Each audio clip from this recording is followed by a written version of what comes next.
நடிகை ராஷ்மிகா மந்தனா அப்புறம் விஜய் தேவரகொண்டா இவங்களோட திருமணம் பிப்ரவரி 26ஆம் தேதி நாளைக்கு ரொம்ப பிரம்மாண்டமா நடக்க போகுது.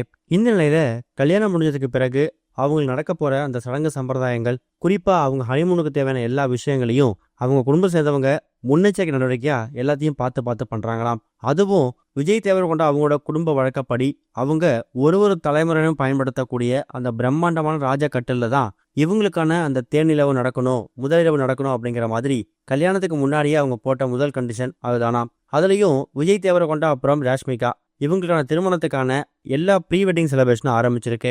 ஹல்தியில் ஆரம்பிச்சு மெஹந்தி, இப்போ ரீசெண்டாக சங்கீத் வரைக்கும் இது எல்லாத்தையும் இன்னைக்கு செலிப்ரேட் பண்ணுறாங்க. நாளைக்கு இவங்க 2 பேருக்கும் ராஜஸ்தான்ல இருந்து சரியா 25 கிலோமீட்டர் தூரத்தில் இருக்கக்கூடிய ஒரு அரண்மனை, அதுவும் ஆரவள்ளி மலைத்தொடர்கிட்ட இருக்கக்கூடிய அரண்மனையில தான் இவங்களுக்கான திருமணம் நடக்க போகுது. திருமணத்துல நெருங்கிய உறவினர்கள், நண்பர்கள் மட்டும்தான் கலந்துக்க போறாங்க. மீதி பேருக்கெல்லாமே மார்ச் 4ஆம் தேதி நடக்க போற திருமண வரவேற்பு நிகழ்ச்சிக்கு தான் அனுமதி கொடுக்கப்பட்டிருக்குது, வரவேற்பு கொடுக்கப்பட்டிருக்கு. இந்த மாதிரி சுச்சுவேஷன்ல திருமணம் முடிஞ்ச கையோட கண்டிப்பா எந்த ஒரு புதுமண தம்பதியா இருந்தாலும் அதுலயும் அவங்க செலிபிரிட்டினா சொல்லவே வேணாம். அவங்க திட்டம் போடக்கூடிய முதல் விஷயம் அவங்க போகக்கூடிய அந்த தேனிலவு ஹனிமூன், அதே மாதிரி அவங்களோட முதலிரவு சம்பந்தப்பட்ட விஷயங்கள் தான். இதை பத்தி ஏற்கனவே விஜய் தேவரகொண்டா தரப்புல இருந்து, அதுவும் குறிப்பா அவங்க குடும்பம் சேர்ந்தவங்க என்ன தெரிவிச்சிருக்காங்கன்னா, விஜய் தேவரகொண்டா அவர் ஆசைப்பட்ட பெண்ணை திருமணம் பண்ணிக்கிட்டாலும் திருமணத்துக்கு பிறகு அவர் என்ன மாதிரி இருக்கணும், என்ன மாதிரி நடக்கணுங்கிற மாதிரி எங்களுக்கு சில கட்டுப்பாடுகள் இருக்கு.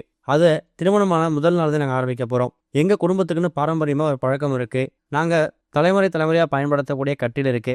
அந்த கட்டில தான் விஜய் தேவரகொண்டா அவரோட வாழ்க்கையை ஆரம்பிக்கணும் அப்படிங்கிற மாதிரி ஏற்கனவே திட்டம் போட்டிருக்காங்களாம். அதனாலேயே ஒரு தலைமுறைனா பயன்படுத்திருக்கக்கூடிய அந்த பழைய கட்டில அவங்க வீட்டில் யாராவது புதுசாக திருமணம் பண்ணாங்கன்னா திருமணத்துக்கு 2 நாட்களுக்கு முன்னாடி அந்த கட்டில் ரெனோவேஷன், அதாவது புதுப்பிச்சு அதை யூஸ் பண்ண மாதிரி தயார் பண்ணுவாங்க. அதுக்கான எல்லா வேலையும் நடந்துட்டு இருக்கிறதாவும் தகவல் கிடைச்சிருக்குது.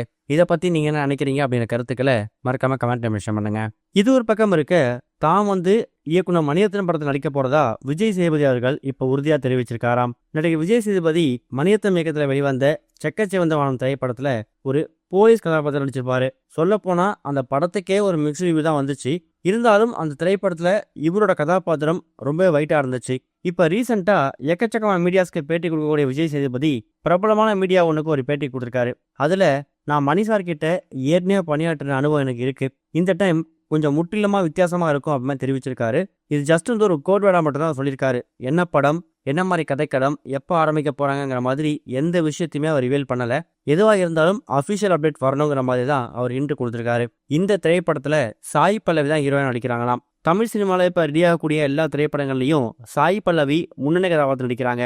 அவங்க வரிசையில விஜய் சேதுபதி படத்துலையுமே இவங்க ஹீரோயினா கமிட் ஆகிற விஷயம் ரசிகர்களுக்கு இன்ப அதிர்ச்சி ஏற்படுத்தியிருக்குது.